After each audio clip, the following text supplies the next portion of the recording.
Yo, I'm Pecyo and it's time to bone again, and today we're gonna be boning extra fast because I'm going for a speedrun. The speedrun category is not too crowded so far, and there's pretty much only Monke on there. Monke is definitely the speedrun meta, and there's not a single calcium on the leaderboard, so you guys already know we gotta get our boy on that list.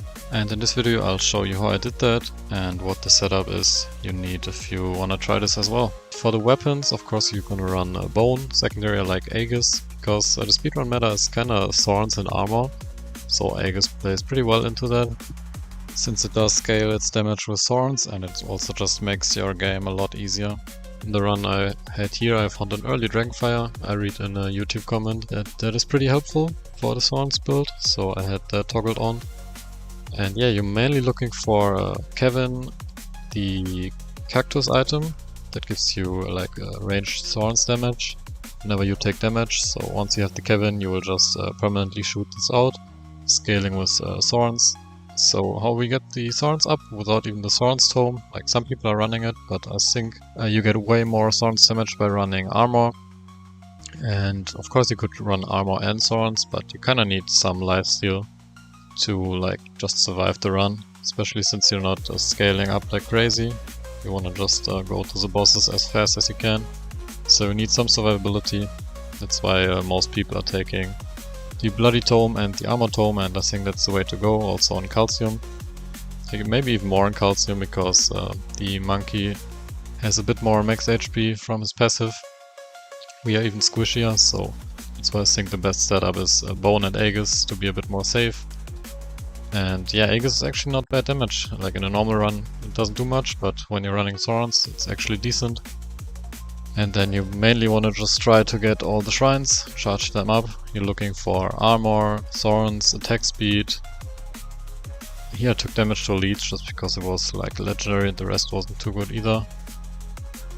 But yeah, really the most impactful thing in this run is spiky shield and how many you get of them.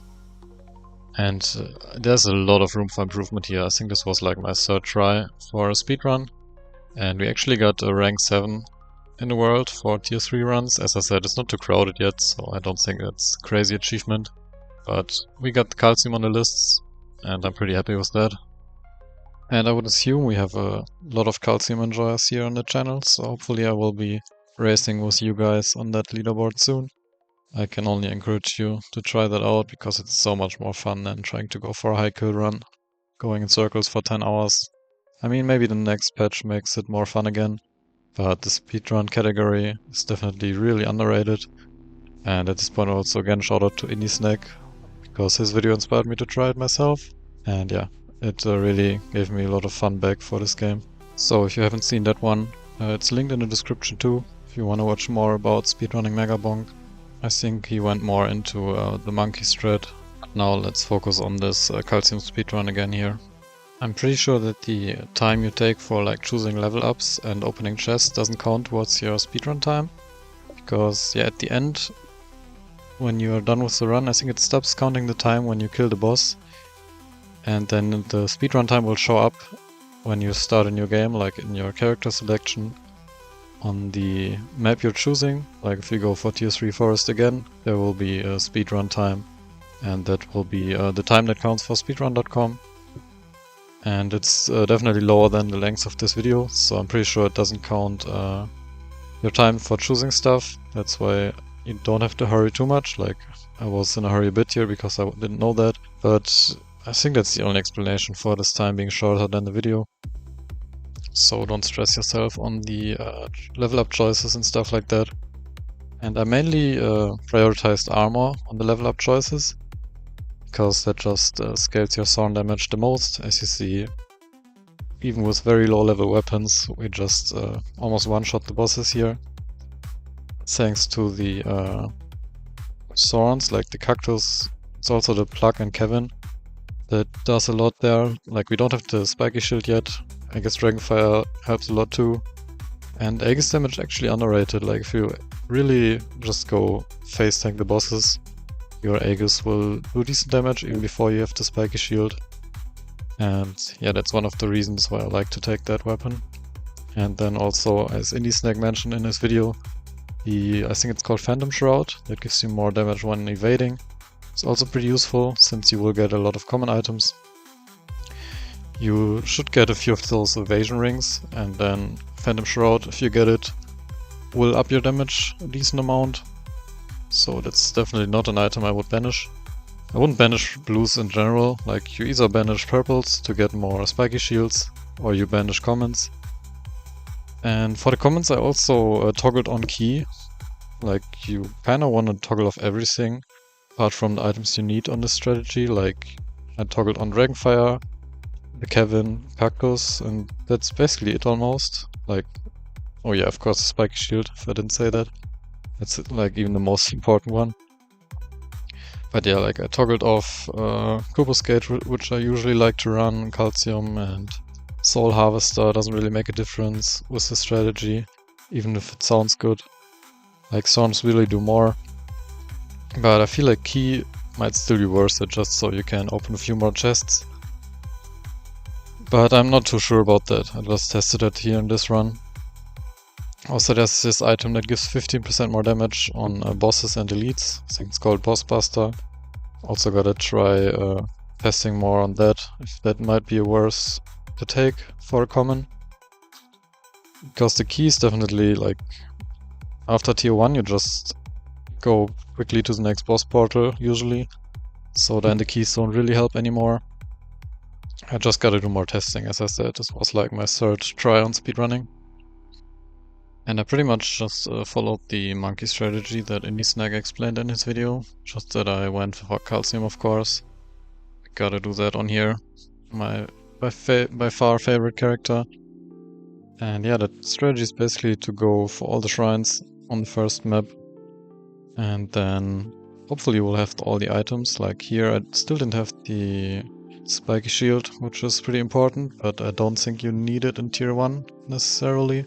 You can still look for it in tier 2 and tier 3 if your damage is good enough for the bosses already. I mean, really, it's kind of a restart if you take too long, so you can just... it's a good thing about the speedrun thing. You can just try every run, it will only take you like 10 minutes. Of course, if you do a world record. Otherwise it will be more like 15 or 20 minutes. But that's so much better than trying a high kill run and you waste like 3 hours because at the end you don't find whatever you need. So here at 4 minutes I spawned in the bosses. Also in the tier 1 stage I took a few boss curses, because I think the bosses here are still really easy to kill if you get a like decent amount of cacti and yeah, thorns for their damage. So that's about it for tier 1. We're gonna be ready killing all the bosses here in a bit. Also I had the plug Kevin combo, so it isn't a big deal that I did not have too many thorns from the spiky shield, since I didn't have that one yet. Also banished the purple there, because I wanted to find the spiky shield soon. And of course we had Dragonfire too, which is a really big help as well for my damage, I guess. Now my game plan for the second stage was just to hopefully find a spiky shield. We also just found another Kevin right before we went for the next stage, so that will help our damage again. Also did not have a gold shield here, which would have been really nice. I got really lucky here with the pink shady guy, who actually had the spiky shield. So yeah, we just had to farm up the gold a little bit to get enough for that one. So I went up there, did some charge shrines. If I had enough gold already here for the shield, I think I would have just bought it and went straight looking for the boss. But we definitely want that shield, so I'm gonna stick around here for a bit to farm that gold up. Since you don't really take any difficulty in a speedrun. At least that's what IndieSnek said in his video. Honestly, I'm not even too sure about that. Like, I mean, you still get more levels and stuff if you take the difficulty shrines. I wouldn't go for the tome, but I just still gotta do more testing. Like, it might be worth it to take the greed shrines and increase your difficulty, just to get more level ups, and this way get a higher armor tome. Also, more kills mean a higher chance to drop more chests. So yeah, I'm not too sure about difficulty not being worse to take. So took the spiky shield here finally from the shady guy. And now I was pretty much ready to look for the boss. Of course, gonna open every chest that drops here. We also have enough gold to open more normal chests. And we have 3 keys, I think, at this point. So as long as we get some free key procs, I can open a few more of those as well. And then there was a gold microwave here, which is kinda insane. And I actually had 2 legendaries, which is like really lucky with no luck tome, no credit card. It was a bit crazy to get 2 legendaries, and then even the gold microwave here to turn the useless power gloves into another dragonfire. I don't even know how well it stacks, but I was sure it has to be better than power gloves since they basically do nothing. And then I just kept looking around here. In tier 2 I don't really take the boss curses because they have much more HP here. But yeah, I'm not too sure. I can't really tell you guys if that's the right thing to do. I can just tell you what I did. It might be still good to spawn more bosses in here for a higher chance to get more spiky shield for like the final boss in tier 3. Because it's the thing that's gonna take you the most time. But I felt like my damage was okay. And the main thing that's gonna eat your time in the final boss fight are the pylons anyway, not like the damage phases. And I don't think you can get to a one-shot. Like a one-shot of final boss would be crazy to get there in like 10 minutes. But I really have no idea how you would scale up that fast to be able to do this. So I'm pretty sure the meta will stay fighting the final boss like normally. Unless someone finds like a crazy combo that one-shots the boss. Even if you just speedrun all the stages. And I really can't wait to see what people come up with for like this different approach to the game, which is basically the opposite of going for long runs and surviving as long as possible. And it's just very refreshing to play like this. Got a legendary crit chance here from the charge shrine, and we spawned the boss in, taking the last charge shrine as well. Looks like I took one boss curse, and now we can see if that will cost me a lot of time. Also the crit chance, like stat I really like to take with this. I'm pretty sure the thorns can crit, like the cacti projectiles can crit too probably, and I'm 100% sure that the Aegis can crit. So I think that's pretty strong. And oh, never mind, I didn't take a boss curse. I just saw 2 bosses, but that's still the one left there. And I didn't really see it and didn't care too much about it, so I tried if I can just go to the next stage without even killing that one. And it actually works, so it seems like you only have to kill the final boss and you can ignore stage bosses that just spawned in earlier. Here we directly found the boss portal, which is pretty nice. But I did have a bit of gold left to open more chests. Got another key here that won't do much now because my gold is down and I can't open another one, so I just went for the final boss fight. Yeah, it seems like if you get the right items you need for your damage, you have pretty damn good damage for the tier 2 bosses. And it might be good to just take curses there as well to get even more items, like as you can see here. I could definitely use some more damage. It's not too bad.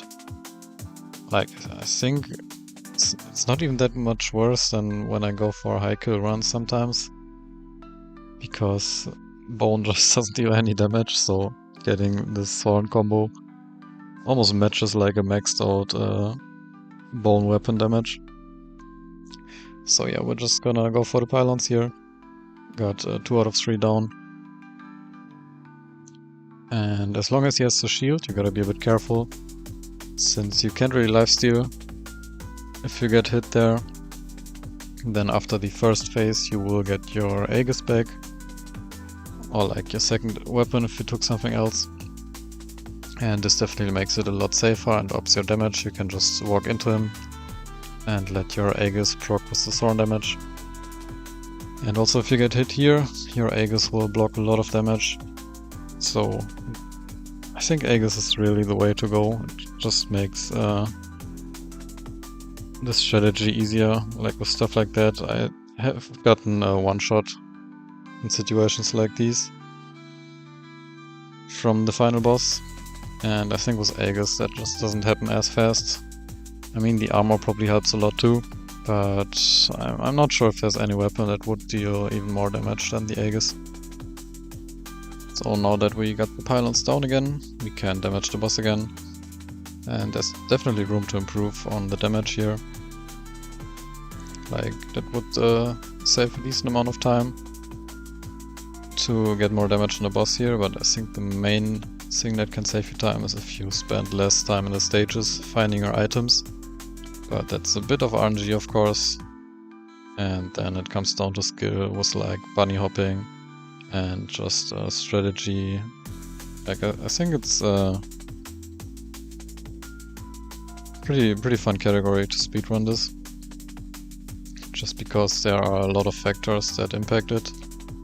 Like, of course it's a bit of luck, but there's a lot of other factors, and even like especially in the early stages of stuff like this, you can come up with like new strategies, new builds, and that's usually, for me at least, the most fun phase in video games, where like not everything is figured out already.